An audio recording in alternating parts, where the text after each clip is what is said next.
جو ہے وہ انسان کی نظروں کو جھکا دیتا ہے، اس کے اندر عاجزی پیدا کر دیتا ہے، اس کی خواہشات کو کنٹرول کر دیتا ہے. تو اس لیے نکاح کریں تو یہ اس کے ساتھ شیطان کو سب سے زیادہ تکلیف ہوتی ہے، واویلا مچاتا ہے. تو ہمیں ہر کام میں شیطان کی مخالفت کرنی چاہیے.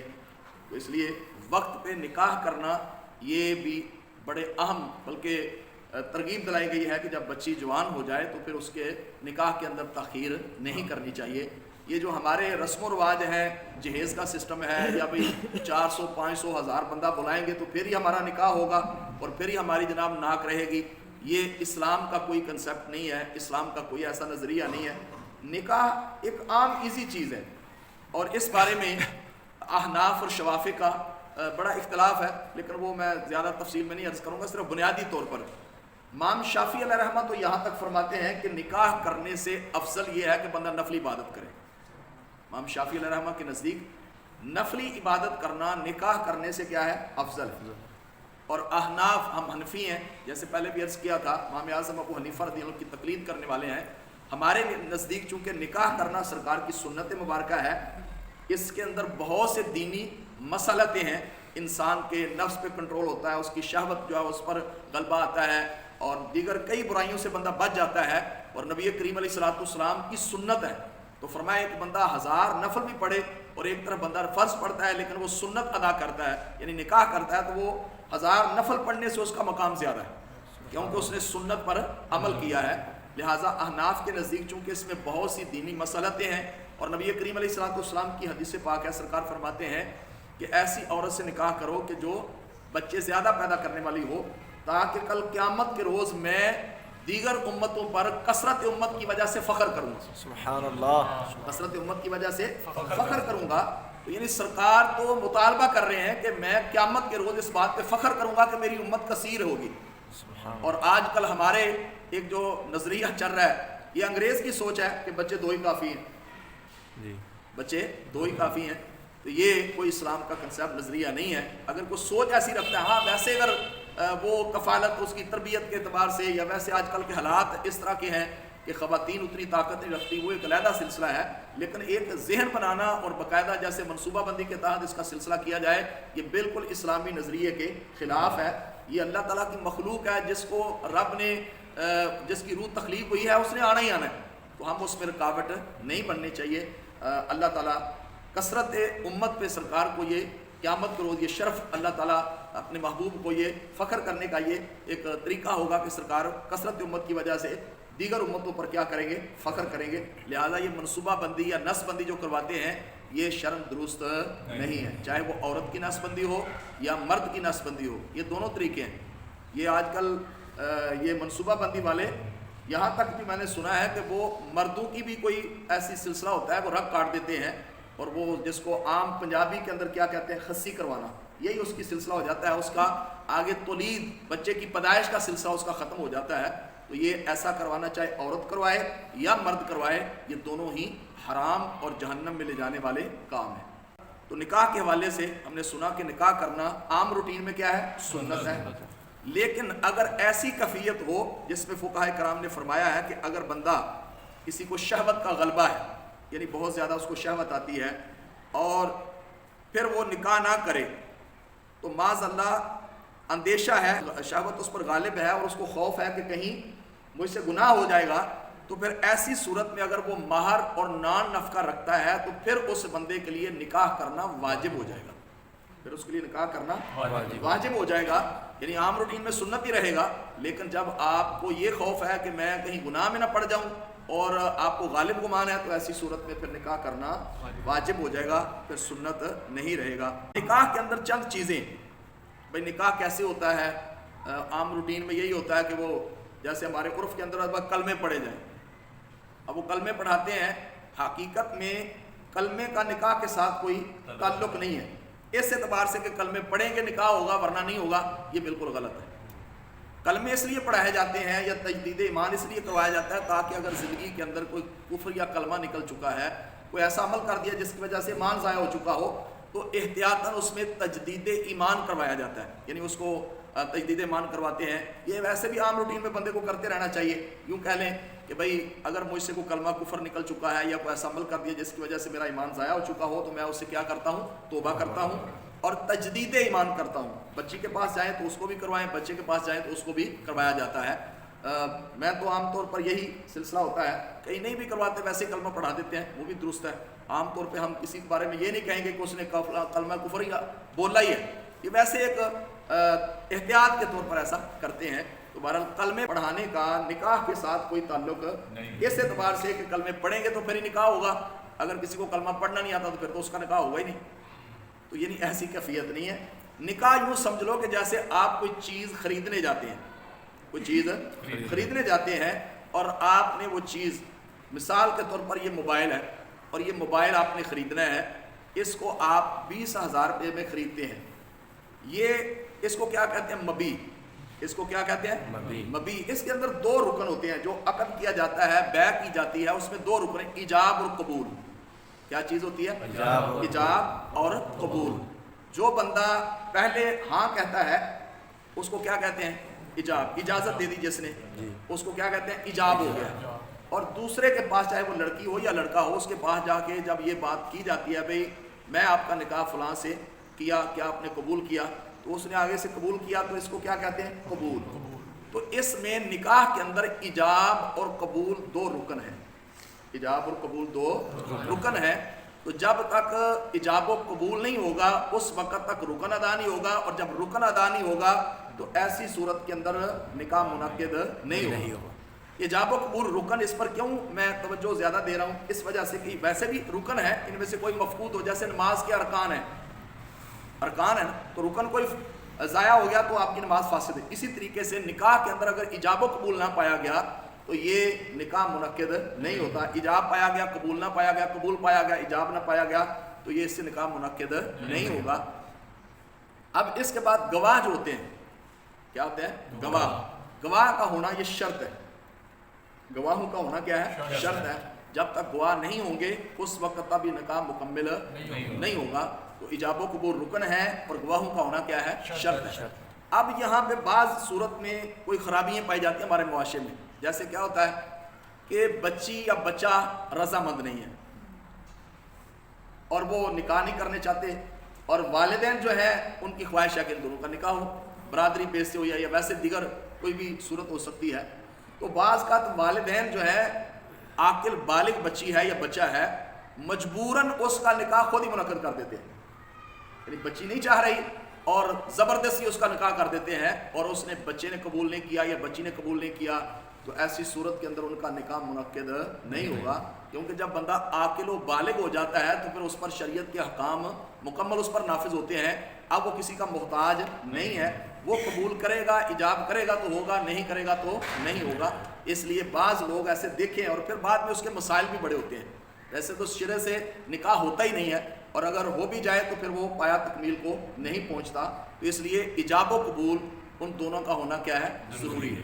ہمارے معاشرے عام طور پر یہ بھی ہے کہ بعض کا ایسا ہوتا ہے کہ بچی ادھر ہے اور بچہ باہر ہے، کسی دوسرے ملک میں ہے یا ایک شہر میں نہیں ہے. ان کا اگر آپ نکاح کروانا چاہتے ہیں تو وہ بعض کا لوگ کیا کرتے ہیں، موبائل کے ذریعے ان کا، یعنی وہ ویڈیو کال کے ذریعے آن لائن ہو جاتے ہیں اور اس میں وہ نکاح کروا دیتے ہیں. تو چونکہ ان کی مجلس ایک نہیں ہے، ان کی مجلس ایک مجلس کا ہونا ضروری ہے. یعنی ایجاب و قبول جب کیا جا رہا ہو تو اس میں ایک مجلس کا ہونا ضروری ہے، اور یہاں پہ مجلس ایک نہیں ہے. ہاں اگر آپ فون کے ذریعے یا کسی اور جگہ بچی ہے، بچہ ہے، اس کا اگر نکاح کروانا چاہتا ہے تو اس میں وکالت لے سکتے ہیں. کیا لے سکتے ہیں؟ وکالت. وکالت کیا ہوتا ہے کہ بچی ہے باہر یا بچہ ہے، وہ اجازت دے دے کسی مولانا صاحب کو بھی میں آپ کو اجازت دیتا ہوں، آپ میرا نکاح فلاں عورت سے کروا دیں. تو اس طریقے سے وہ وکیل بن کے پھر وہ نکاح کروا سکتا ہے. ورنہ جیسے ویڈیو کے ذریعے آن لائن جو ہے وہ نکاح ہوتے ہیں. آج کل ہمارے نوجوان طبقہ جو ہے نا، بہت سا سلسلہ سوشل میڈیا پہ دوسرے ملکوں سے بھی ایسے سسٹم ہوتے ہیں، اور وہاں جناب موبائل پہ ہی، نیٹ پہ ہی وہ نکاح ہو جاتا ہے، اور ادھر سے وہ سارے سسٹم ان کے شروع ہو جاتے ہیں. ایسا کرنے کی اجازت نہیں ہے، اور اس کے نکاح کے لیے شرط ہے کہ آپ اس کو ادھر بلا لیں، یا میں اس کی اجازت نہیں رکھا ایسا سلسلہ آپ شروع کر دیں، لیکن یہ ہے کہ وہ سارے معاملات کو دیکھا جائے گا. لیکن اگر آپ کسی سے نکاح کرنا چاہتے ہیں، بچی باہر ہے یا بچہ باہر ہے، تو اس میں یوں ہو سکتا ہے کہ وہ کسی کو وکالت دے دے اور پھر اس کی طرف سے وکیل اس کا باپ وکیل بن جائے، یا کسی اور کو وکالت دے دیتی ہے یا دے دیتا ہے، تو پھر اس کے ساتھ نکاح منعقد ہو جائے گا۔ اچھا، اس میں ایک غلطی یہ بھی لوگ کرتے ہیں کہ مہر کتنا رکھیں جی، کہتے ہیں جنہ شریع ہونا رکھیں، اور کئی وہ پرانی رسم جو پرانے بابے ہوتے ہیں 32 روپے جی۔ اب 32 روپے نکاح کی رقم جو ہے وہ کب تھی؟ وہ 1947 میں تھی یا 29 میں تھی یا 25 میں تھی؟ اب وہ سارے کام جدید ہوتے جا رہے ہیں نا، اب وہ دیکھیں وہ والے خرچے اب تو نہیں ہیں، وہاں تو تیلا پائی وغیرہ کے ساتھ بندہ کتنا کچھ خرید لیتا تھا، لیکن آج کیا ہے، وہ تیلا پائی تو اس کا وجود ہی کوئی نہیں ہے۔ تو اس لیے باقی سارے کام جدید ہو گئے ہیں اور مہر کی رقم وہی 32 روپے چل رہی ہے، تو یہ بالکل بہت غلطی ہے۔ حالانکہ اصل چیز جو مہر ہوتا ہے نا، یعنی کہ نکاح کرنے کے اندر وہ مہر ہوتا ہے، اور مہر یوں سمجھ لو کہ اس عورت کی اس جسم کے بدلے میں وہ مہر ہوتا ہے، یعنی اس نے اپنا آپ اس بندے کے سپرد کرنا ہے، تو شریعت نے اس کی ایک مقدار معین کی ہے، کم از کم جو ہے وہ 10 درہم، کم از کم 10 درہم، چونکہ درہم جو ہے وہ چاندی کا ہوتا تھا، وہ 3 تولے کے لگ بھگ، تھوڑا سا زیادہ، وہ میکسیمم جو ہے وہ 10 تولے کے 10 درہم کے برابر، یعنی 52.5 تولے چاندی سمجھ لو کہ 200 درہم ہو تو 52.5 تولے چاندی بنتی ہے۔ اب اسی حساب سے لگا لیں کہ 10 درہم کی چاندی، یہ جو درہم کرنسی کی صورت میں ہے نا، یہ نوٹ کی صورت میں وہ مراد نہیں ہے، یہاں درہم سے مراد وہ سکے ہوتے تھے جو چاندی کے، وہ مراد ہے درہم۔ وہ 10 درہم کم از کم نکاح کے اندر مہر رکھنا ضروری ہے۔ اور اگر یہ شریعت کا حکم ہے، حق ہے، اگر کوئی کہتا ہے بھائی نہیں کوئی مہر نہیں ہے، جیسے کہہ دیتے ہیں کئی لوگ، تو یہ شریعت کا حق ہے، یہ خود بخود ہی نافذ ہو جائے گا۔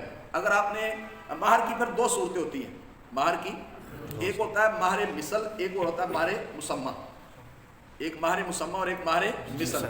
اگر آپ نے مقرر کر لیا بھائی، مثال کے طور پر زید نے ہندا کے ساتھ نکاح کرنا ہے، اور اس میں مقرر کر لیا کہ بھائی 10,000 حق مہر ہوگا، یہ اس کو کیا کہتے ہیں مسمہ، جس کو ذکر کر دیا جائے، اور اگر وہ دونوں نے کہا بھائی کوئی مہر نہیں ہے، تو پھر اس میں مہر مثل ہو جاتا ہے۔ مہر مثل کیا ہے؟ یعنی اس بچی کے خاندان کی جو دیگر بچی ہے، اس کی پھوپھیاں ہیں، اس کی چاچا زاد ہے، اس کا تایا زاد ہے، جو اس کی برادری کے اس کے باپ کی طرف سے رشتہ دار ہیں، تو جو ان بچیوں کا مہر ہوتا ہے پھر اس بچی کا وہی مہر مقرر ہو جائے گا۔ اگر کسی نے مقرر نہیں کیا تو یہ مہر کی بنیادی طور پر 2 قسمیں ہو گئی، ایک مہر مسمہ اور ایک مہر مثل۔ اگر کسی نے مقرر نہیں کیا تو پھر مہر مثل لازم ہو جاتا ہے، لیکن اگر مقرر کرنا چاہیں گے تو زیادہ کی کوئی حد نہیں ہے، بہت زیادہ نہیں ہونا چاہیے، لیکن یہ ہے کہ بچی سے پوچھا جائے، بچی والوں سے پوچھا جائے کہ کتنا مہر رکھنا ہے، تو اگر وہ بتائیں، عام طور پر آج کل 10,000 15,000 چلتا ہے، 10,000 سے آج کل کم نہیں رکھنا چاہیے۔ چاندی کی قیمت کا ہمیں پتہ کروا لینا چاہیے ان دنوں میں، نہیں تو کم از کم اس سے کچھ زیادہ ہی رکھ دیا جائے، 20,000 50,000 لاکھ روپیہ، یہ مہر کی رقم جو ہے یہ مقرر کرنا یہ لازم ہے۔ اور اگر کسی نے مقرر نہیں بھی کی تو پھر خود بخود شریعت کا حکم ہے یہ نافذ ہو جائے۔ اور یہ مہر دینا یہ بندے پر لازم بھی ہے، ایسا نہیں ہے کہ نکاح کر لے اور بعد میں، بلکہ حدیث پاک میں یہاں تک پڑھا ہے کہ نبی کریم علیہ السلام نے فرمایا کہ اگر کوئی بندہ کسی سے نکاح کرتا ہے اور اس کی نیت یہ ہے کہ میں نکاح کر لوں گا لیکن اس کو مہر نہیں دوں گا، تو فرمایا اس کو زنا کرنے والوں میں شمار کیا گیا ہے۔ یعنی بندے نے نکاح بھی کر لیا لیکن اس کی نیت مہر دینے کی نہیں ہے، تو فرمایا اس کے اس نیت کی وجہ سے اس کو ایسا ہے جیسے وہ زنا کر رہا ہے، یعنی اس کو گناہ ملے گا۔ تو بہرحال یہ اسی طریقے سے کسی سے قرض لیا، کسی سے قرض لیا اور اس میں نیت یہ ہے کہ میں اس کو دوں گا نہیں، تو فرمایا یہ بھی بندہ خائن شمار کیا جائے گا۔ تو خیانت کی خائن جو ہوتا ہے اس کی سزا کیا ہے؟ جہنم ہے، اس کی سزا کیا ہے؟ جہنم ہے۔ تو اس لیے ہم کسی سے قرض لیں یا مہر مقرر کریں، نکاح کریں، تو اس میں شرعی حکم یہ ہے کہ وہ نیت یہ ہونی چاہیے کہ میں اس کو ادا کروں گا۔ بہرحال نکاح کے حوالے سے بات چل رہی تھی کہ نکاح کے اندر 2 رکن ہیں، کون کون سا؟ ایجاب اور قبول۔ مہر کے نکاح کے اندر شرط کیا ہے؟ گواہوں کا ہونا، اور اس میں مہر کی رقم مقرر کرنا یہ بھی کیا ہے؟ واجب ہے۔ اور اگر خود مقرر کریں تو مہر مسمہ ہے، اور اگر آپ نے خود مقرر نہیں کیا تو شریعت کی طرف سے خود بخود مہر مقرر ہو جائے گا اور اس میں مہر مثل دینا پڑے گا۔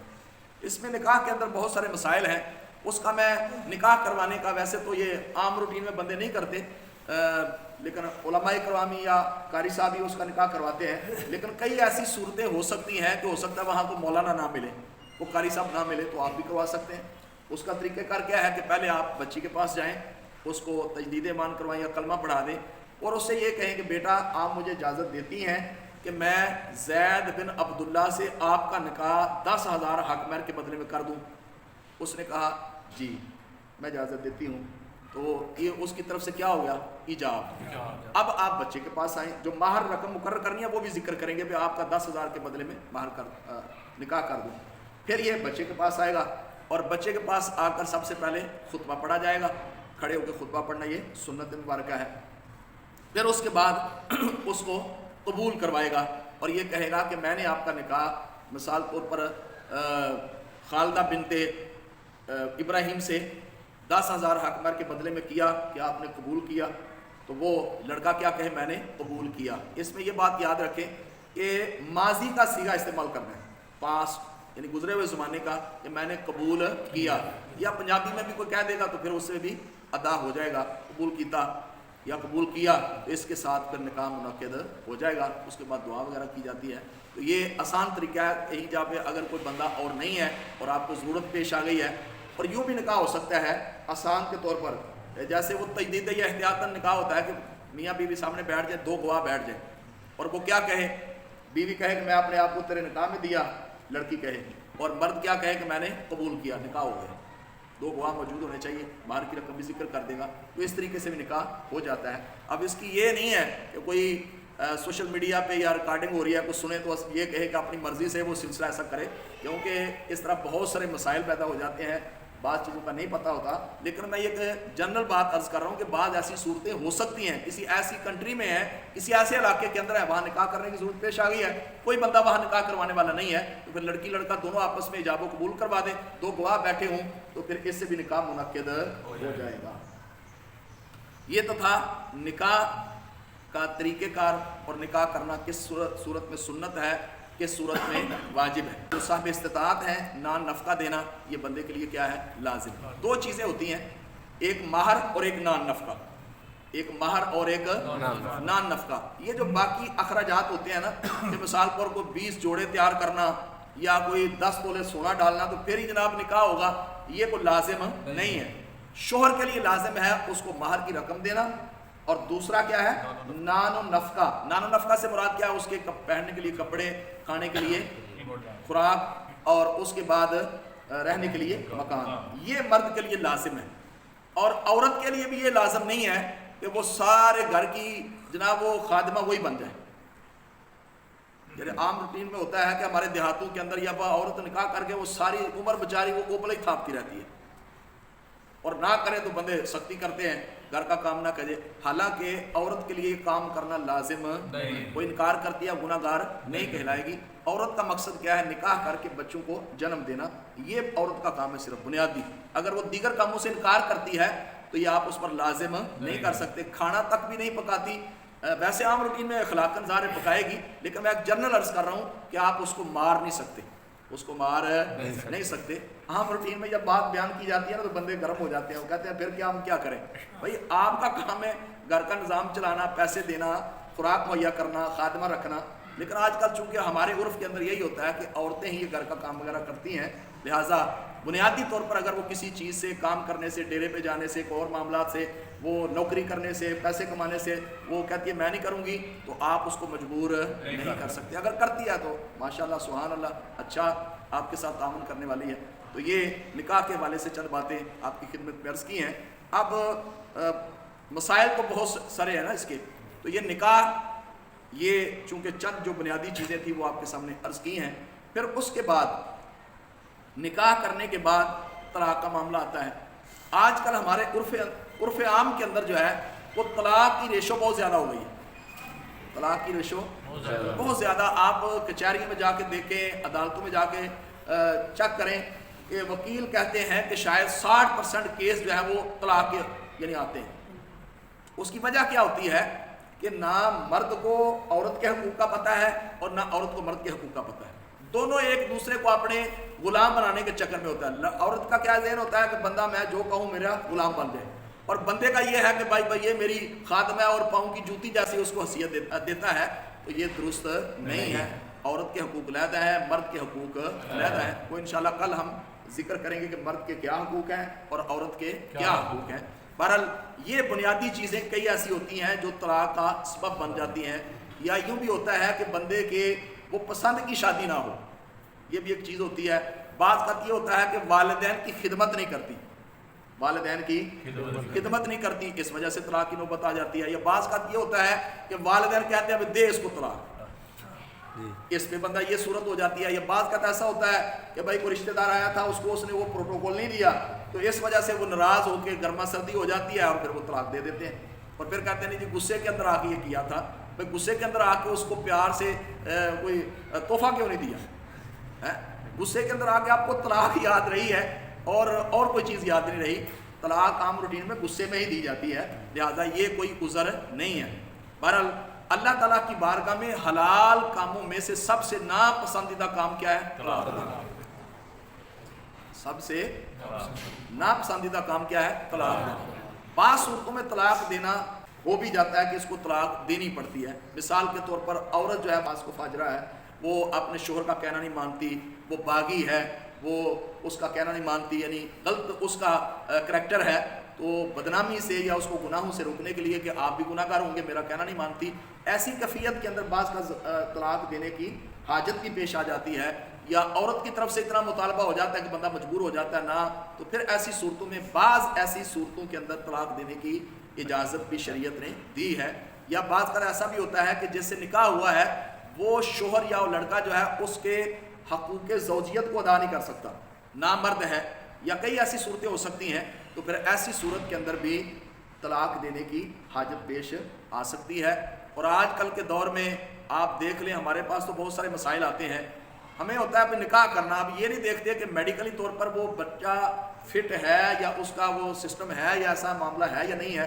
میں تو کہتا ہوں آج کل والدین کو، جو میری بات جن تک جا رہی ہے، کہ اگر اس سے پہلے ہمیں اچھے طریقے سے 100 مرتبہ 101 مرتبہ پوری جان پھٹک کر لینی چاہیے کہ کہیں ایسا نہ ہو کہ اگر ایسے جلدی میں ہم نکاح کر لیں اور بعد میں ہمارے معاملات خراب ہو جائیں۔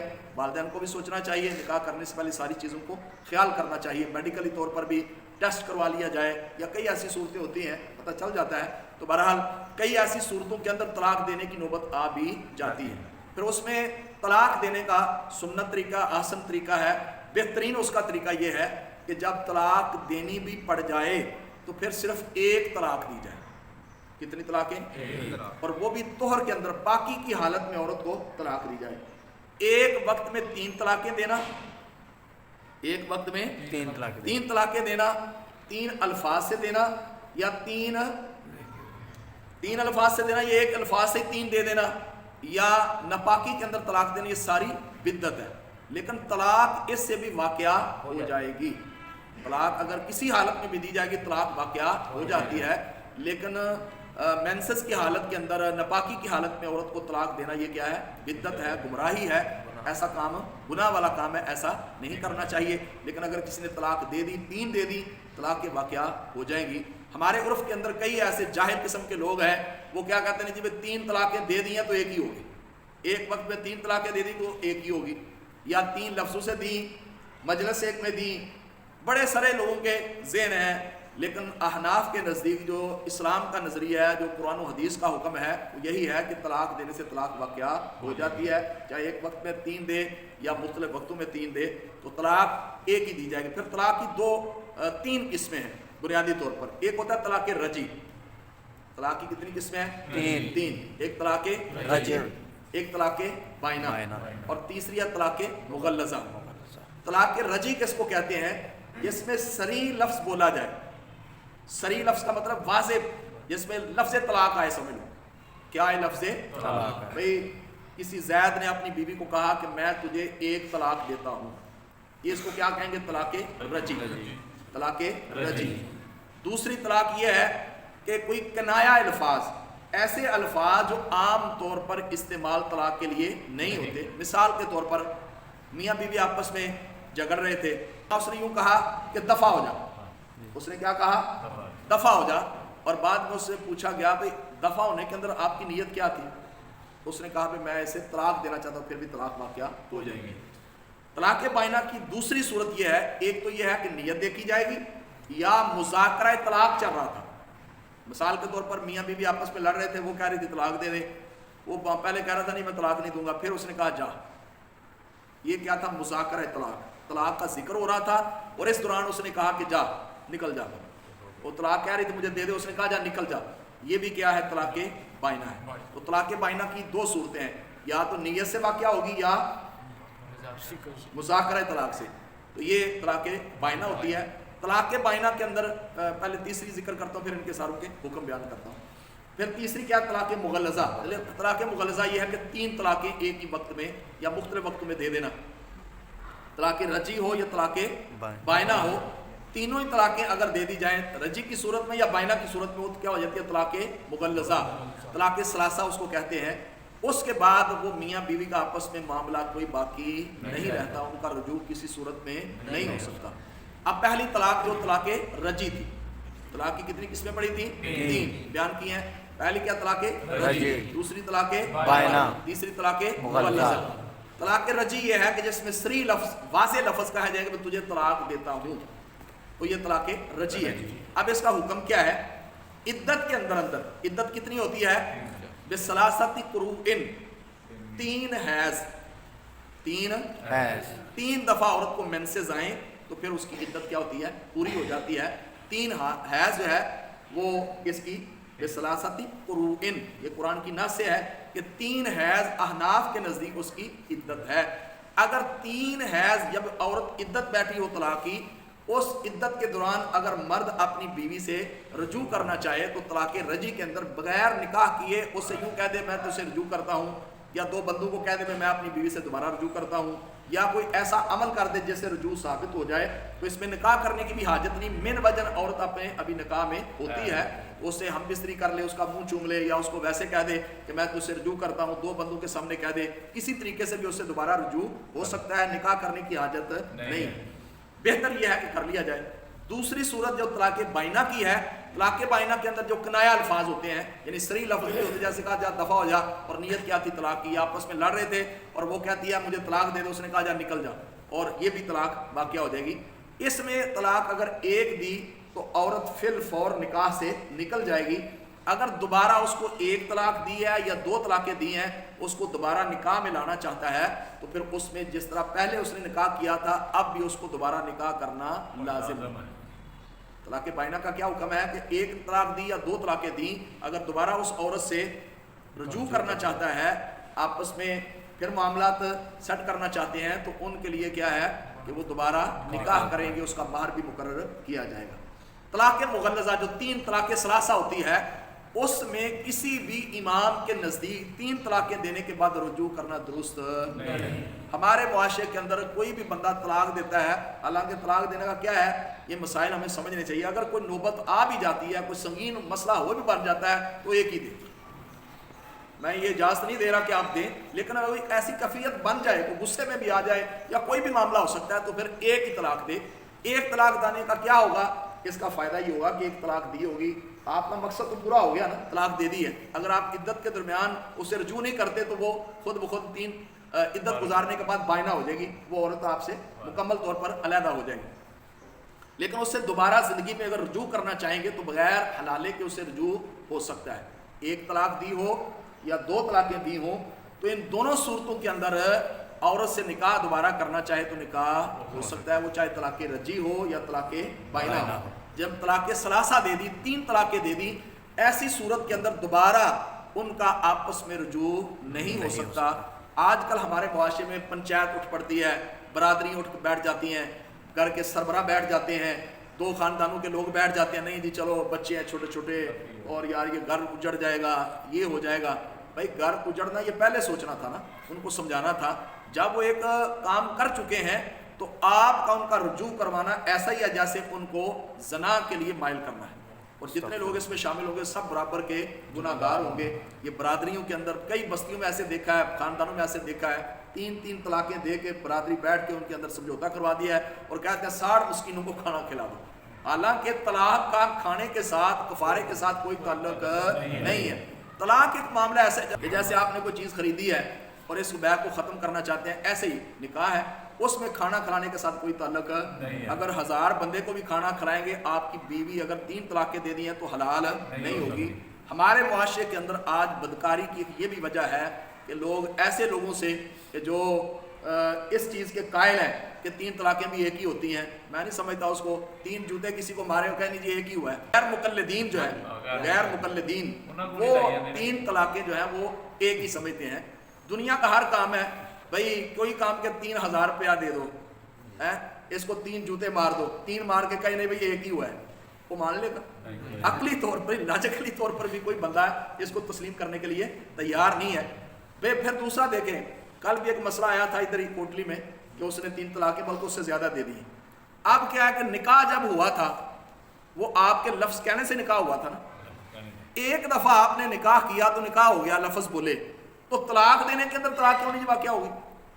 طلاق بھی واقع ہو جاتی ہے، جس طرح نکاح آپ کا کیا آپ نے، اس طریقے سے طلاق بھی واقع ہو جائے گی۔ لہذا طلاق ثلاثہ 3 طلاقیں دینے کے بعد کوئی رجوع والی صورت نہیں ہے، بشرطے کہ وہ کسی بندے سے نکاح کر لیتی ہے اور وہ اپنی مرضی سے پھر وہ طلاق دے دیتا ہے، پھر وہ دوبارہ پہلے کی بھی عدت گزارے گی، دوسرے کی بھی عدت گزارے گی، پھر اس کے ساتھ اس کا رجوع ہو سکتا ہے۔ یہ لازم نہیں ہے، جیسے آج کل معاشرے میں کہتے ہیں جن کو حنفیوں نے، سنیوں نے یہ جناب حلالہ سینٹر کھول لیا ہے، ہم اس کی قطعاً کوئی اجازت نہیں دیتے۔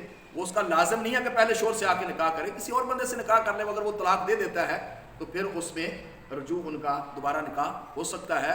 ہم اس کا کوئی ایسا نہیں کہتے کہ بھئی یہ کام ہی کرو، ضروری نہیں ہے، آپ نہ کریں، اب وہ آگے لڑکی جو ہے آزاد ہے، اپنی مرضی سے کہیں اور نکاح کرے، وہ مجبور نہیں کی جائے گی، اس کو مجبور نہیں کیا جائے گا، اس کے بارے میں ممانت ہے۔ بہرحال اپنی خوش دلی کے ساتھ اگر وہ دوبارہ اپنے تعلقات کو استوار کرنا چاہتے ہیں تو شریعت نے اس کو اجازت دی ہے۔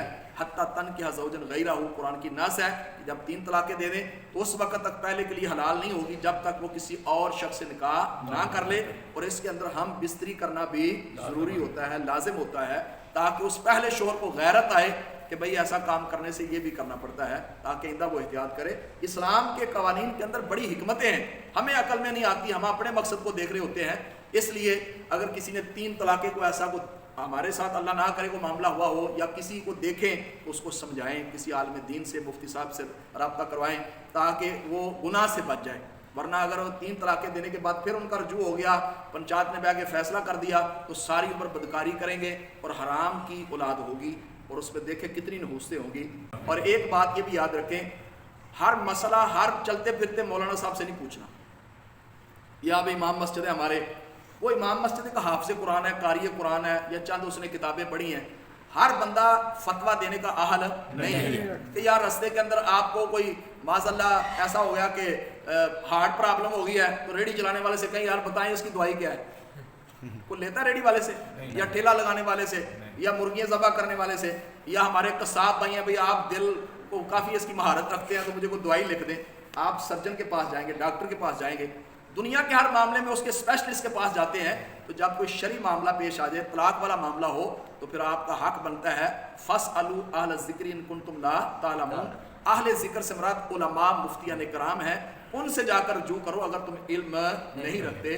تو علماء، اور علماء بھی وہ علماء حقہ جو ہیں، جو مفتی ہیں، شریعت کے واقعی ہیں، ہر نتھو پتو جو اپنے آپ کو کہہ رہا ہے میں جی فلاں ہوں تو میں فلاں ہوں، ایسے بندے کی۔ اور سوشل میڈیا پہ ایک بات یہ بھی یاد رکھیں، میں آپ کے توسل سے، اس کورس کی توسل سے، جہاں تک میری آواز جائے، جو بھی اس کو سنیں ان تک یہ پیغام پہنچانا چاہتا ہوں کہ یہ جو ہمارے نیٹ کا سسٹم ہے اور ٹی وی کا سسٹم ہے، مختلف چینلز ہیں، اس میں سارے بندے ایتھینٹک نہیں ہوتے، معتبر نہیں ہوتے۔ ہر بندے کی سوشل میڈیا پہ بات سن کے اس کے یقین نہیں کرنا، اس کے لیے تصدیق کے لیے سب سے پہلے کسی عالم دین اور علماء حق یعنی اہل سنت جو جید عالم ہیں، مفتیان اکرام ہیں، ان سے آپ رابطہ کریں گے۔ اور آج کل مدنی چینل ہمارے لیے بڑی اللہ کی نعمت ہے، آپ اس کے ذریعے اور ہمارے دارالفتہ اہل سنت کے ذریعے، یا جو بھی اہل سنت کے مدارس ہیں جہاں دارالفتہ ہے، وہاں سے آپ رابطہ کر کے اپنے مسائل کو دریافت کریں گے۔ ہر چلتے پھرتے یہ ٹیڑی مفتی اور جدید مجتہد جو ہیں، وہ ماڈرن مفتی کئی ایسے مل جاتے ہیں، وہ بڑے بڑے نام ہیں، میں ان کا نام نہیں لینا چاہتا. لوگ آپ ہی یہ ڈھونڈتے ہیں جڑے کام یعنی وہ سب وجہ اس کی بنیاد یہ ہوتی ہے کہ لوگ آسانی تلاش کرتے ہیں، تو ان کو چاہیے ایسا ہی جو ان کو نرمی بیان کرے. تو اس لیے ایسے بندوں کے پاس نہیں جانا چاہیے. وقتی طور پہ نرمی ہے، لیکن آخرت کا ہمیشہ کا عذاب جو ہے وہ کسی بندے کے اندر برداشت طاقت کرنے کی نہیں ہے، اس میں طاقت کہ اس کو برداشت کر سکے. آخرت کو یاد کرنا چاہیے. آج اگر شریعت کے حکم پر عمل کروں گا تو انشاءاللہ میری زندگی بھی بہتر ہوگی، اور مرنے کے بعد اللہ رسول بھی مجھ سے راضی ہوں گے. اللہ تعالی ہم سب کو ہر معاملے میں شرعی رہنمائی لینے کی توفیق عطا فرمائے، علماء سے رابطہ کرنے کی توفیق عطا فرمائے، اور دین سیکھنے کی توفیق عطا فرمائے. اس میں کوئی مسٹیک ہوئی ہو اور جو کوئی سن رہے ہوں یا کوئی اہل علم، اس میں آپ ہمیں اس کی یعنی کہ نشاندہی کر سکتے ہیں. ویسے تو ہم اس میں پوری ایڈٹ کر کے سارا سلسلہ جو 100% شریعت کے مطابق مسائل ہیں وہی آگے فارورڈ کیے جاتے ہیں. اللہ تعالی ہم سب کو عمل کی توفیق عطا فرمائے، ہمارے اس کورس کو پایا تکمیل تک پہنچائے. آمین بجاہ النبی الامین صلی اللہ تعالی علیہ وآلہ وبارک وسلم.